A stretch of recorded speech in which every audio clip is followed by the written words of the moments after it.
Most of the people that invest now, they're looking for short-term gains, a short-term solution to a long-term problem. Wealth is not built on a short-term transaction. It's built on a series of transactions.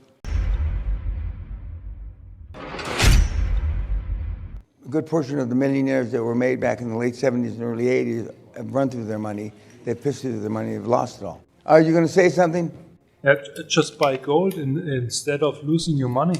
No, he's a financial analyst now. He's never made a fucking dime in his life, and now you're talking about shit you don't understand. Okay, so just be quiet about that. That's the theory that the bitfuck guys are doing now, which is wrong, but you know, I'm sure I'll live long enough to prove it wrong. But it's not my job to prove these other investment theories wrong.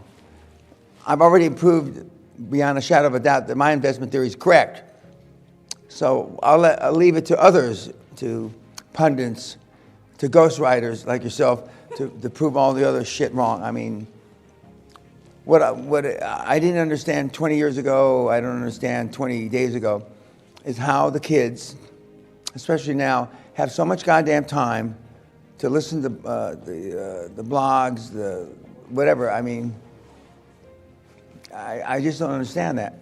If they spend 10% of their time not following all these people and implementing and executing correctly QLA, I mean, it'd be a horse of a different color.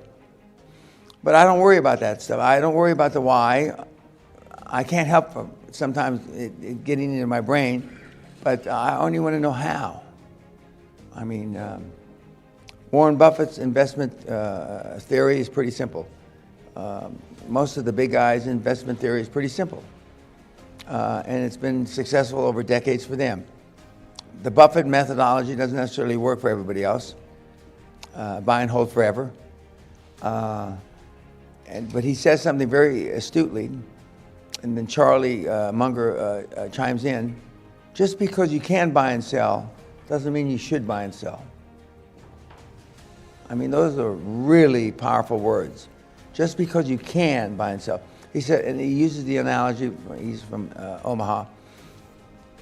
Do the farmers buy and sell farms? They could, but I mean, the liquidity of a big 10,000 acre farm is not the same as the liquidity of owning 10,000 shares of ABC on a stock exchange.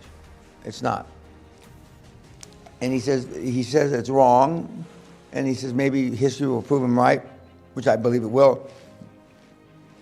Just because you can buy and sell, just because you can have liquidity, is that what you really should have to build generational wealth 10, 20, 30 years from now? Most of the people that invest now, and whatever medium they use, aren't looking 10, 20, 30 years down the road. They're looking for short-term gains. And you've heard me say many, many times, I equate that to a short-term solution to a long-term problem. And over my career, I can say with no reservations or qualifications, wealth is built not on one transaction. Occasionally some guy will hit the lottery, but wealth is not built on a short-term transaction. Wealth is built on one transaction. It's built on a series of transactions.